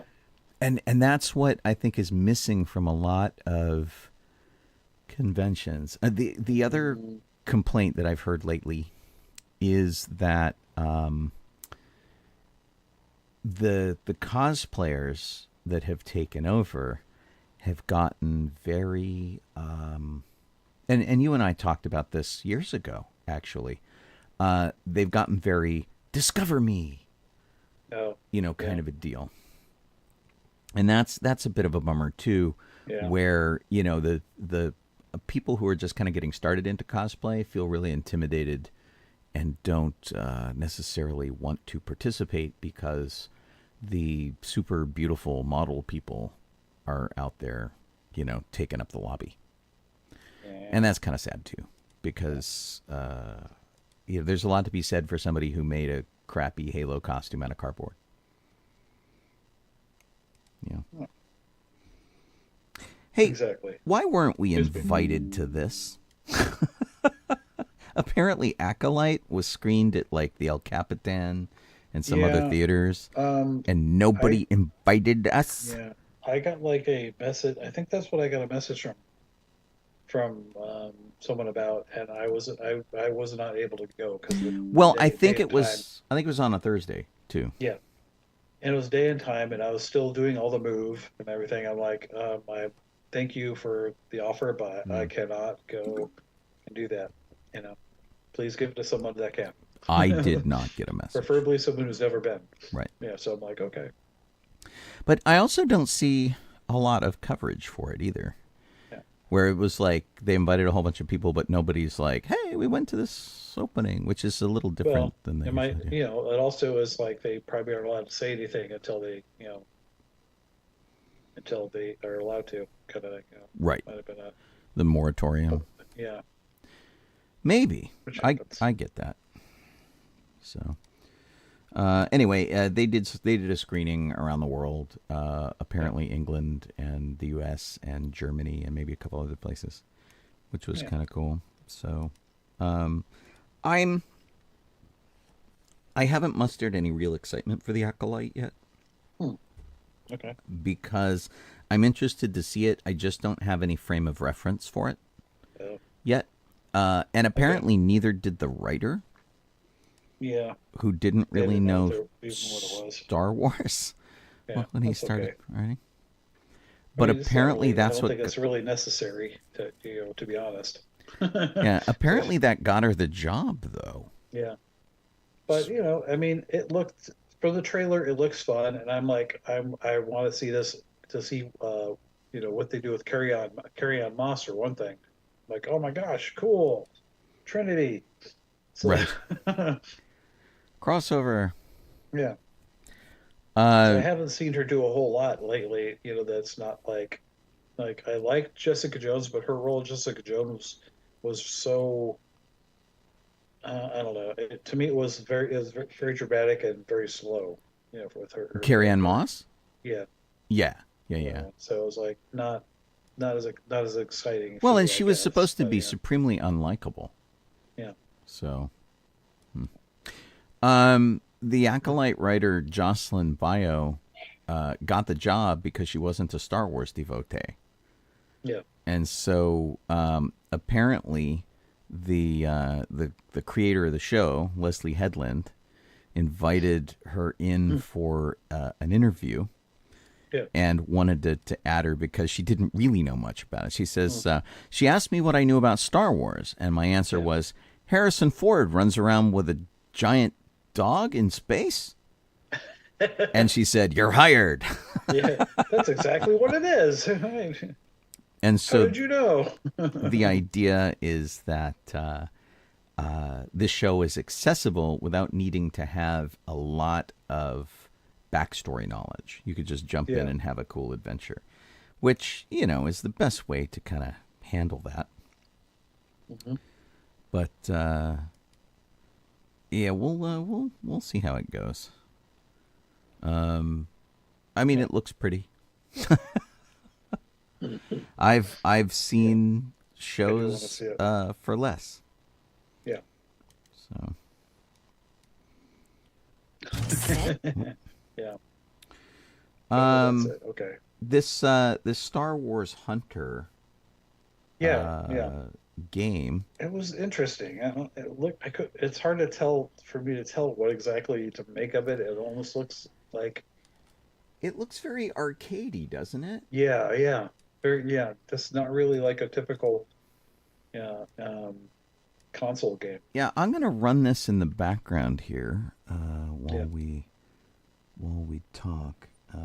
Let me just kill Colleen over here. Yeah. See the bizarre? It's really strange. It's very plasticky looking. I don't really see that there's. I mean, it looks like a console, like completely. I'm running the video here now, and it's very stylized. It's a lot like the Clone Wars in its design, but it's really cartoony. You remember the game system thing where you would get the little figure and stick it on the little platform? Star Wars Infinity. Yeah, that's what this reminds me of. I guess it does. I'm looking to see if I have any of those Infinity figures. Totally looks like Star Wars Infinity. Yeah, here's one, and I'll show you. And so Probably I the mean, same people. it looks customizable. Yeah. It looks like it's very fighty. So I mean, it looks sort of death matchy.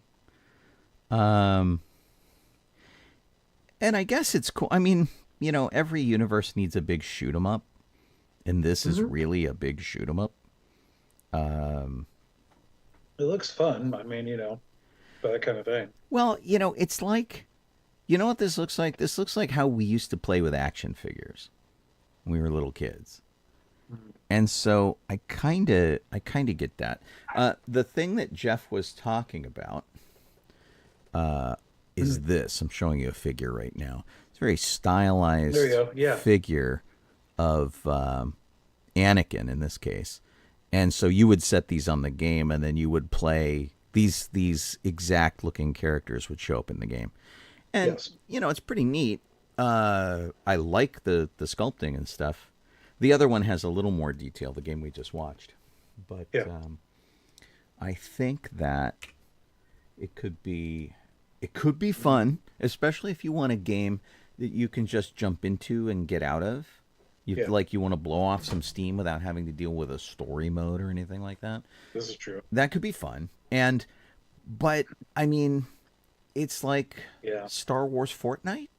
Yeah, I mean, Lady A is like, it's a Star Wars version of Doom, and Tom is like, it's the similar to Overwatch. So it's kind of It's like any number of games, a little less like Doom, more like Unreal maybe.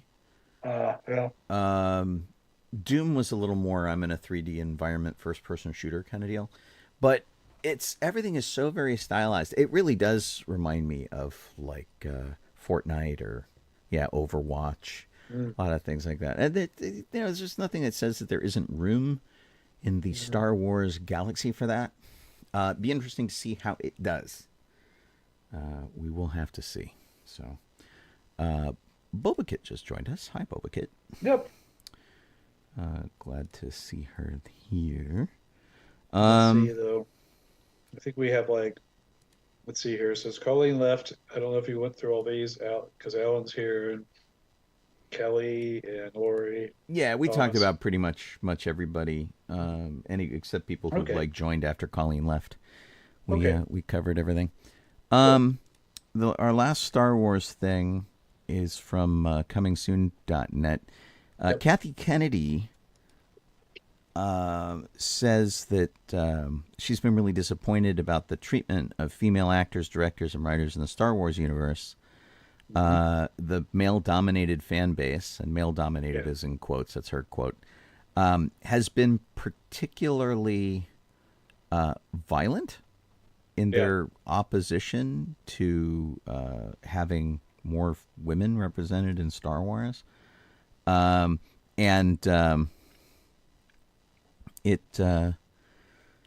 Everybody involved in it is trying to not be, connected to it at all.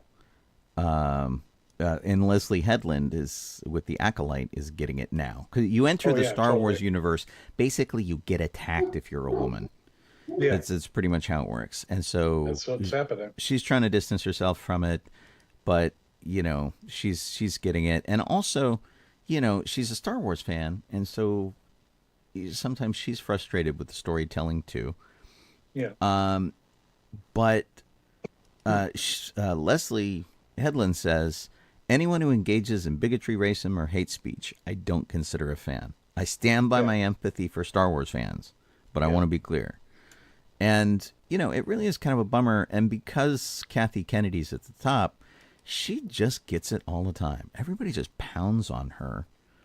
I know, and it's like to use a political analogy, it's like the gas prices, where the president really doesn't have too much to do with the raising and lowering of gas prices. There are a lot of other things that falls under, not the least of which is that gas is provided by large corporations who like to make lots of money. And it's supply and demand. If there's a big demand for it, the prices go up. And they make more gas, and it's that's what it is. Star Wars is kind of the same way. Yeah. And where it's easy to blame Kathy Kennedy, but she's the one who basically is giving them all the money to make Star Wars. Somebody comes to her and says, I would like to make this Star Wars, and she goes, that sounds great, here's money. And they're not all going to be winners, but she doesn't write them, she produces them. And it's very different. And you can blame her, but it's not her fault. Go look at the writers, go look at the producers, blame the people creating the content for the content you don't like. Yeah. Stop stabbing Kathy Kennedy in the back. George Lucas, recently, this is some recent interview that was going on.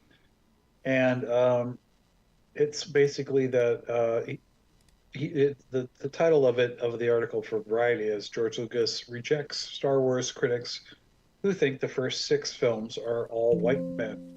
Right. And mostly his answer is no. Most of the people are aliens. He completely disagrees. But well, I mean, to be fair, we mostly had Princess Leia, or we had Amidala and her, stand-ins and things. There weren't that many. No, there were women in there, at least not like now. And I think that's what's causing a lot of problems with a lot of guys, where it's like, what are all these chicks doing in my Star Wars? Yeah. Which is dumb, because if I were not married, and maybe we're probably younger, I would be so excited to see all these women getting involved in Star Wars. Because when I was a kid, and not to get off my lawn on you, but when I was a kid and I loved Star Wars was not a girl thing. I found a handful of girls who liked Star Wars, and those were the girls I hung out with. But the majority of them had no interest in it at all, little interest in science fiction, barely interested in Lord of the Rings, which I tried to push on everybody when I was a kid. They just weren't interested. And now that all of this geek stuff is completely acceptable and there's so many more women involved, my gosh, you would think that guys would calm down and go, girls who like what I like, holy crap. Yep. That's a big plus. Yeah. George is like, he says, the idea is you're supposed to accept people for what they are, whether they're big and furry or whether they're green or whatever. The idea is all people are equal. And that the only characters that were discriminated against were the robots, the droids. Yeah. So that's what he's going on about. And I was like, okay, but I agree. Yeah, in his films there weren't a lot of women characters. As main character. Yeah. Well, and the thing is that when you're that close to the universe, like George knows the universe, period. Yeah. And being that close to the universe, George could have lots of women in his head that never made it onto the screen and feel like it's populated by lots of women. We had Leia and we had Aunt Beru in the first Star Wars film. That was pretty much it. Yeah. We had a female pilot in Return of the Jedi who got cut, which was a real bummer because it would have been nice to have seen a female pilot that early on. And the prequels, we had a lot of female Jedi and things like that. There were incidental female characters, but it wasn't passing the Bechdel test or anything. No. So but because George has this all in his head, I'm sure he's like, yeah, I had like 20 women in that movie, and it's like, Well, who would notice, George? no, I mean, what he's going on about is like, it like is basically, yeah, I don't think he goes on about how many women there are, except the fact that like, you know, that the head of the rebellion was Princess Leia, Right. and she's a self-rescuing princess. Princess, yeah. Yeah, and then you have Amidala, who is also like the Queen Amidala and whatever. And so it's Right. like those are both main characters. It's not that he didn't have But women in positions they of need to have more, power. you know, than just like background women or I think George whatever, feels like his universe is more diverse than it is because he's got it all in his head. could be. He knows what everything is. And you know, aliens might count for diversity for him, but some of his aliens were also terrible stereotypes. Yeah. So, George was also talking about Marvel, where he's sort of come out on in support of Marvel. Yeah. Which, you know, no big surprise. It's a big effects action universe that, you know, George grew up with comic books. He knows what's up and that. But what was interesting is that he says that Martin Scorsese might be kind of rolling back his really angry stance against Marvel, and that those are not movies. Yeah. And so George said this at Con, and Yeah. Lucas also, you know, to be fair, he like got an award at Cannes. Of course. So, Yeah. you know, he was in a pretty good mood. He said this. He said, "Look, cinema is the art of a moving image. So if the image moves, then it's cinema." I think Marty has kind of changed his mind a little bit. Marty may come back and say that's not true, but you know, movies are movies. And look, Marty tries to make art. I get it. But, Yeah. you know, so many other people just make entertainment. And you've got to, that's a movie too. The Wizard of Oz is not art. But No, we it's- revere that film now. We revere it. It is history. Yeah. It is cinematic history. And I'm not saying it's not stylish, but it is not No. art. It is not, Yeah. you know, cinema verite. Yeah. There's an article that I read, and it was a fellow that was talking about that was raised on the books. Mm-hmm. And it's not like this is not something like he was like it was in the 40s when this happened. It was like more recently, Yeah. like say like 90s. Okay. And he was raised on the books of The Wizard of Oz, and he hadn't seen the film yet, strangely enough. Wow. So he How knew- did he so, avoid yeah. that? Yeah. So he wrote about this, like that he knew the book backwards and forwards, he knew exactly how the characters work. So he read that thing at at least once a year, Sure. over all the time. And then so he saw the film, and he's like, "Whoa! Well, they got a bunch of stuff right, but there's a whole lot that's completely wrong." Right. You know, like Dorothy's not supposed to be that old. And these characters didn't exist. And this, why does she yeah. have ruby slippers instead of silver slippers? And yeah. Exactly. Well, and so I had a similar experience where I used to read Lord of the Rings all the time and The Hobbit, and I saw the cartoons and they were wildly wrong. And I had the book to Star Wars 6 months before the movie came out. Yeah. I destroyed my copy of that book. I loved it. It was great. It was like you know, a really cool adventure. It was written by Alan Dean Foster, who's a writer that I really like. And the book was great, but you go to see the movie, and then there's a bunch of things they got wrong. And as a 10-year-old, I had to turn that part of my brain off and just watch it. And some of it was like really dumb stuff, like, you know, 3PO's dialogue would be different. He called R2 a globe of grease instead of a glob of grease, you know, whatever.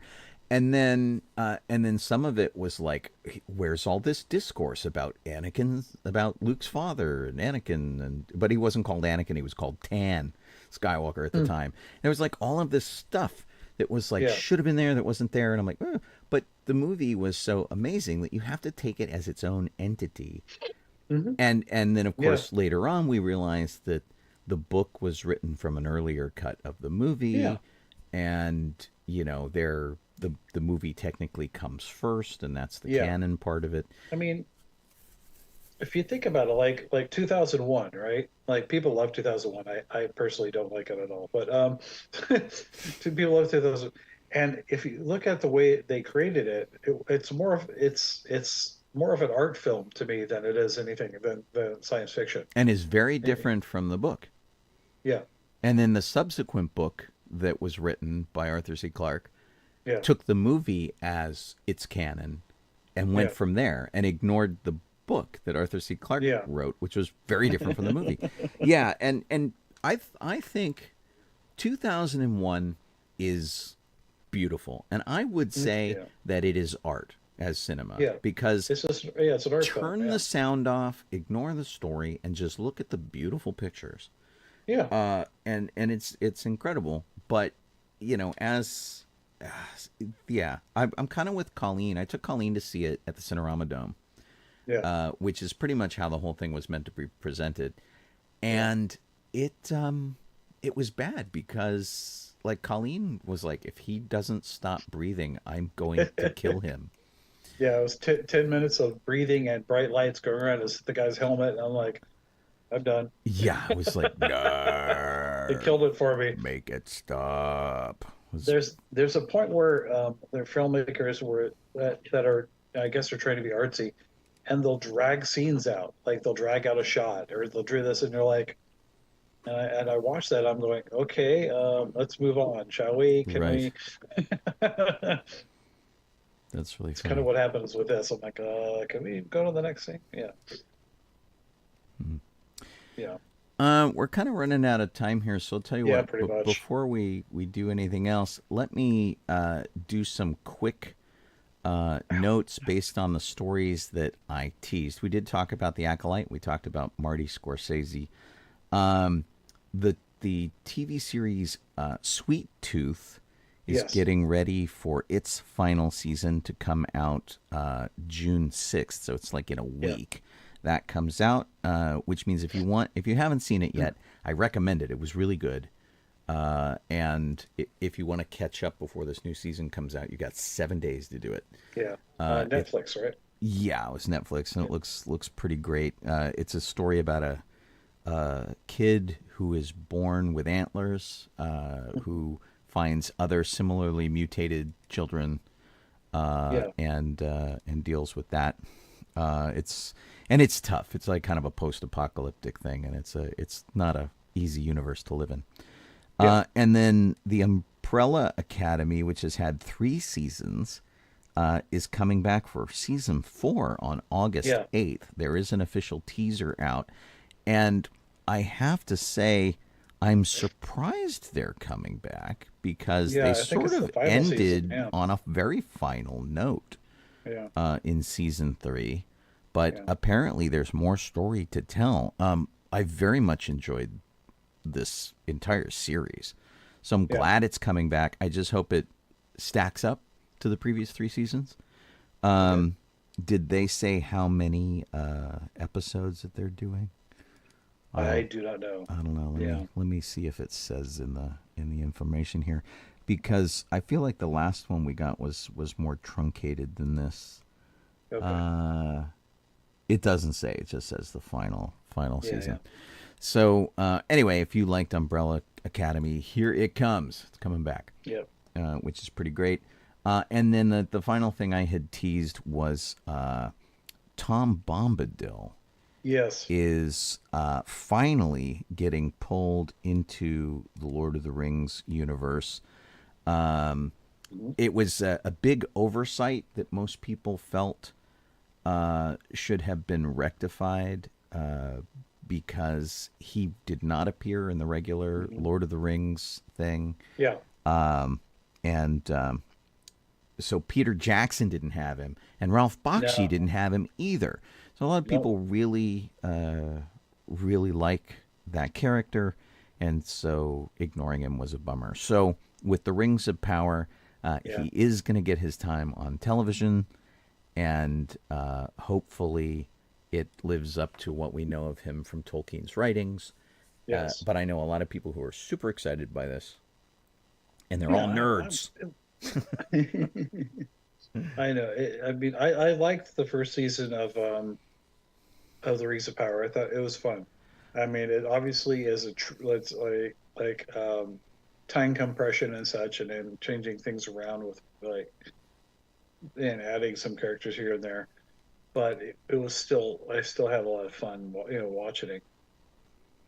And now I can't see it. I'm trying to find the Well, and name. I haven't seen that, and No? but J.R.R. Tolkien did not consider Tom Bombadil important to the narrative, and I think that's probably why everybody felt like they could just cut his storyline out. But he's a fan favorite, which is the thing. Yeah, And it's because because they want the drama and everything that's happening and conflict, whatever. And if you put Bombadil in there, who isn't really part of that, it kind of stops the narrative. Well, at a whole. Right. Initially he saved like Merry and Pippin, and that was a thing, and so he like got him out of a jam. But after that, it was not an action narrative. And he's being played by Rory Kinnear. He was the creature in Penny Dreadful, and he was also M's chief of staff in the last James Bond movies. Oh, that's 4 of those. Interesting. Yeah, and what's funny is when they talked to him about it, and he said he went there and and he didn't know anything about Lord of the Rings. Like, oh, this is people. We're big fans. He's like, I don't know anything about it.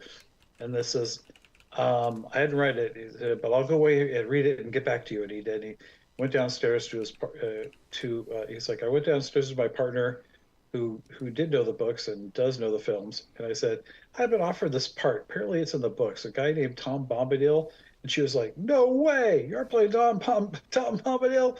So I sort of knew instantly that was a cultural heft to it that I was going to be going to have to be sensitive to. Nice. Too funny. So I'm glad his wife or whatever was just like, yeah. Cool. So it looks interesting. Over on the chat, the lady A1066 asked about a release date for Sandman Season 2. They have not confirmed a release date.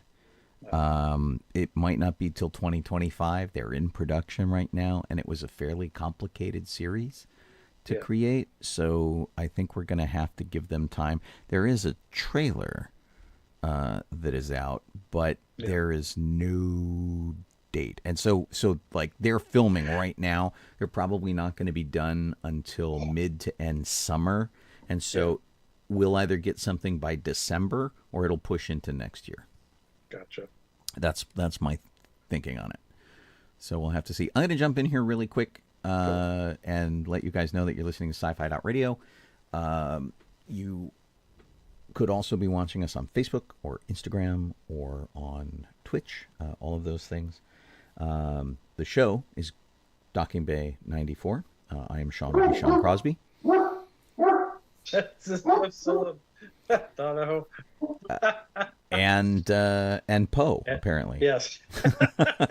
I don't know what he's doing. But yeah. Kit is over doing our chat and stuff, so she has joined us. Yay! And Colleen was here for the first half of the show. So if you're just tuning in, you missed Colleen, man. That's it. Do you have anything else important that you want to cover? On our document, let me see. I think we just covered pretty much the most important thing was that like that stuff in Tom Bombadil. Yeah, I think that's about everything. That's really all we really need to do. Some of this stuff we can talk about next week. I do kind of want to talk about Richard Dreyfuss, who really stepped in it this week, but we can do it next week. None of this is really time sensitive, I don't think.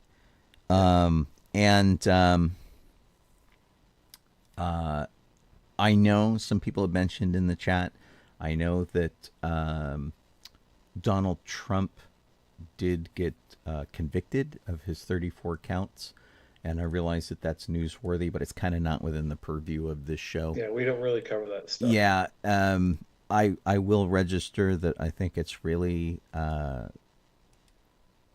it's just really a bummer that you know we're dealing with all this weird criminal stuff. Who knew? Yeah. It's like Nixon all over again.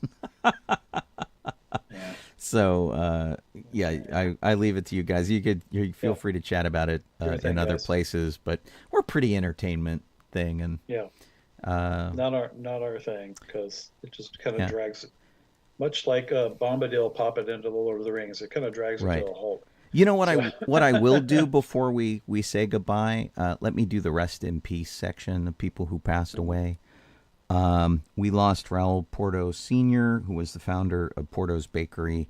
It's a Southern California thing, so if you go to Knott's Berry Farm and soon Disneyland, will each have their own Portos.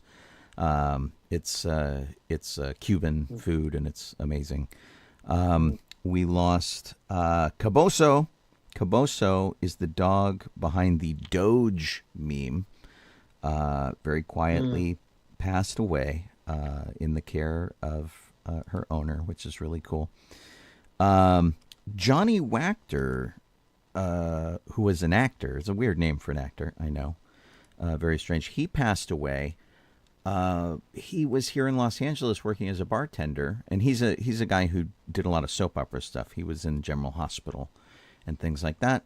And somebody was stealing his catalytic converter, and he went to stop them, and he got shot and killed, which is really terrible. Right here in Los Angeles, in downtown. Yeah. And they thought they were towing his truck, and he's like, "Hey, are you towing my car?" And when he got close, they pulled a gun and they shot him. And then apparently what happened is he was defending someone else. He stepped in front of somebody who was there to shield her, and he got shot and sadly passed away. Really terrible situation. I followed it live here on the news. It was just awful.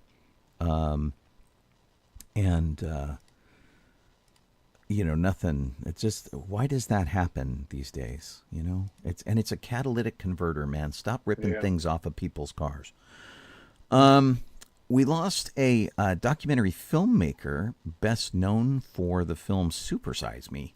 Morgan Spurlock passed away. He's had all sorts of issues over the course of his life, including alcoholism, which he had prior to making Super Size Me, which sort of colors everything that he portrays in the film, because he had kidney damage and liver damage before he started making that film. He passed away at the age of 53. He's just a shy younger than I. He's about your age, right, Jeff? Just about 53. And I met him when we did the red carpet for his movie Comic-Con, which was a really pretty cool documentary. He had another supersized movie on its way out, and which kind of got canceled after his health issues came to light, and he became what do you call it? It's a unreliable narrator, which was kind of a problem. So, anyway, but it's still sad to hear of his passing. He just wasn't that old, and he does leave behind some of these movies. And his Comic-Con movie was actually really good. I encourage you to seek it out and check it out. And then the big deal this week, at the age of 95, Richard Sherman passed away. He was half of the Academy Award-winning team, the Sherman Brothers. Robert Sherman was his brother, who passed away about 10 years ago. And, of course, they wrote Mary Poppins, Chitty Chitty Bang Bang, Great Big Beautiful Tomorrow, It's a Small World. Just an insane amount of music that you have grown up with all your life, up to and including weird songs that don't hold up very well, like You're 16, You're Beautiful and You're Mine. Who knew? He wrote songs for Annette Funicello, all of this great stuff. And of course, they won 2 Oscars for Chim Chim Cheree from Mary Poppins. Yeah. And wrote Walt Disney's favorite song ever, Feed the Birds. So, Yeah. I mean, of course, they've been Disney legends for a long time. They're in the Songwriter Hall of Fame. Really, really sad stuff. If you listen to Good Morning Tatooine this week, I did a 2-hour tribute to the Sherman Brothers, which wasn't hard. They've written so much frickin' music. Absent-Minded Professor, Winnie the Pooh, Sword in the Stone, The Jungle Book, Happiest Millionaire, Bedknobs and Broomsticks, The Aristocats, on and on and on and on. So that, for me, saddest news of the week. But 95, it's an amazing run, and we should all be so lucky. And he was spry right up to the end, which is really, really terrific. So very sad to hear of his passing for sure. But you know, all you got to do, go to Disneyland, right? It's a Small World, and which is apparently the most played song in history.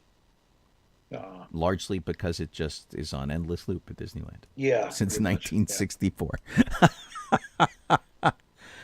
Oh my gosh, just nuts. Yeah. So this weekend, now that you have moved into the house, you're getting back to events, Jeff? Yeah, I have one event on Saturday. That's the Ronald McDonald Walk, right? Yeah. I over just at the Great Park. I just signed up for that. Oh, okay, sweet. It is dark early. Yeah. The call time is at 6:30. I got to leave here at 5:30, which means I got to get up at 4:30. Oh, Jesus. Yeah. Hey, but it ends at 10, right? Yeah. That'd be great. Sunday, I am doing the West Hollywood Pride Parade. I'm going to deck my car out in rainbow gear, and we're going to go do the Pride Parade in West Hollywood. Oh, that's awesome. Colleen has a ribbon workshop cool. that she's going to do. Sunday, you're working on the house? Most likely. Yeah, I'm going to be, I think one of the other projects other than building stuff is also stringing Ethernet cable around the house. So that might be what I'm doing this weekend. Alrighty. Well, good luck with that, man. Cable management is a big problem for me. Yeah.